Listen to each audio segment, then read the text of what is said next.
Good afternoon. Well, the Thomas Jefferson weather report. It's about 40 degrees. It's a little chilly. I'm dressed a little warmer and I've been spoiled, so I could probably have worn something more. My doctor told me I can march around a little bit, but I should listen to my body, which is another way of saying you're on your own and you only have yourself to blame if you hurt yourself. But I'm not going to do anything terrible. I'm just going to walk and talk. Now, as compared to me doing nothing terrible, the world has got some problems. Gaza refugee camp was bombed on, and citizens' lives were lost, and citizens died. There's a concern about military installations being near hospitals. So the struggle goes on. There have been efforts, I don't want to say they're half-hearted, but France stood out and said that Macron favored a period of ceasefire, and but by the end of the day, I guess he got such pushback that he sort of walked it back a little bit. So Netanyahu, I guess, has his way about this, and the fights continue between who is more righteous in this struggle of arms and violence and death and destruction. The nerves are plainly raw when you hear each side tell personal stories of grief and hurt and pain and destruction. And there obviously is no easy way out of this. The notion of a Gordian knot tied that one can't unravel is apt for what we're going through in the Middle East. And some of you who may have followed Alexander the Great realize when confronted with the Gordian knot, after trying to untie it, he finally took out his sword and just blasted it apart. And I think that's a further metaphor for what we're seeing in the Middle East. I don't know that we're entirely untethered from reason and the possibilities of peace, but it seems to be getting more difficult. And when these other incidents pop up in Syria and with Hezbollah near Lebanon, and there was an incident in Iraq as well, you start worrying that these incidents will become a mass movement and cause much trouble for the people in the Middle East. People on both sides are pushing back against violence, but then there are also those pushing for it. So it's a terrible state of affairs. Now, in connection with people getting their proper notice, Justice Thomas, who one of his benefactors got him a $276,000 camper. I don't know what it does. It's kind of top of the line. I don't even know what they cost, but $276,000 sounds like a lot. So, and then his benefactors apparently also have interest in what's going on before the court. So Harlan Crow, who's been one of his most prominent benefactors, at least in the coverage, the Democrats are going to subpoena him to the Judiciary Committee to say, hey, fella, what's going on? And then there's another one, I call him Leo Leon, I think that's the right name, or is it Leon Leo? Anyhow, he is a second person of interest, if you will, who may be subpoenaed to explain his cash footsie with the Supreme Court justice.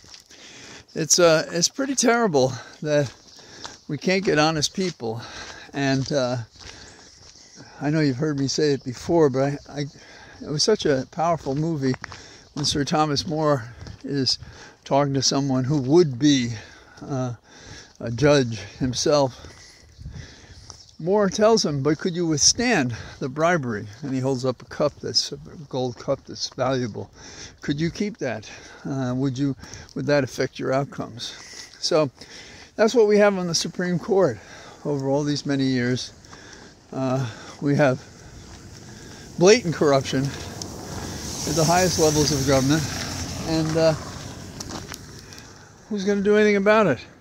Hopefully the Democrats are. If the Chief Justice really wants to have a legacy for his court, he's going to have to stop it. He's going to have to issue rules and prohibitions. And right now that hasn't happened. And it's a nice constitutional question.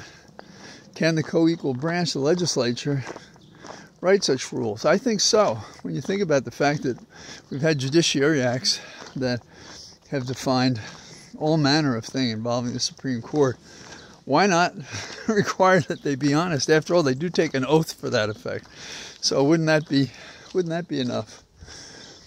There's a report out that most Americans, a large number of Americans believe that God created humans without evolution. Okay, that's interesting. Poor Darwin. Glad you didn't live in his shoes, huh? Now, I have a theory that's similar to that.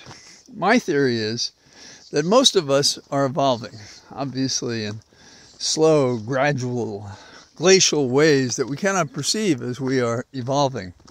But there are also those among us who are devolving, and they're the ones who think God created whole-blown people with penny loafers, vests, and only white children, and they were fully evolved. They didn't have to come up from, some single-cell biological creature. They were full-blown, and all those things, all that nuclear dating techniques and all the bones we found and all of that stuff, God, I don't know, he put it there to tempt those who are not true believers. Or the quote true believers don't know what the hell they're talking about, and I, as you can tell, I lean in that direction. And do you believe there's still a question whether they should dispel No Saint Santos, the great and terribly executed con man who has been stealing money, stole the office by lying to the people about who he was, and Congress is scratching its head saying, do you think we should expel him? Oh no, keep him on. Never know when Johnson, the evangelist, will have to get a vote from him for some cockamamie, repressive, ideological, backwater, crazy proposition that he has. So that's basically the way I see it today. Violence in the Middle East could get much worse, is obviously escalating. Netanyahu is going to push it as best he can, maybe slowly, or maybe he wants to have a march on Gaza that's a one-day march. Remember, Putin thought he was going to do that too. These wars are stubborn things when people care so deeply or hate so much, and that's not going to be a walk among the daisies, that's for sure. And then the other things that are on my mind is, it looks like Trump is really losing it. I think he's coming apart at the seams, and he uses his old tricks, but they don't work the same way because he can't control the press. He doesn't have the money. He's losing lawyers. People are agreeing to cooperate. And with Meadows going to the grand jury and saying, yeah, I was his chief of staff, and you've given me immunity, so I'll tell you what went on.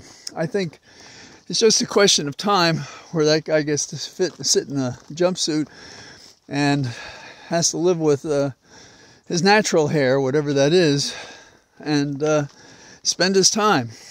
And when that happens, and judges are not afraid to put gag orders on a guy who threatens death to people, then we will have seen that old slogan become true. Power to the people, the right people, the majority of Americans, the people who are complaining about the crimes that are committed and the violence that surrounds us. So, I am now in my cathedral of trees, and it's good to see you here. And I'll be around tomorrow, I expect. Bye-bye.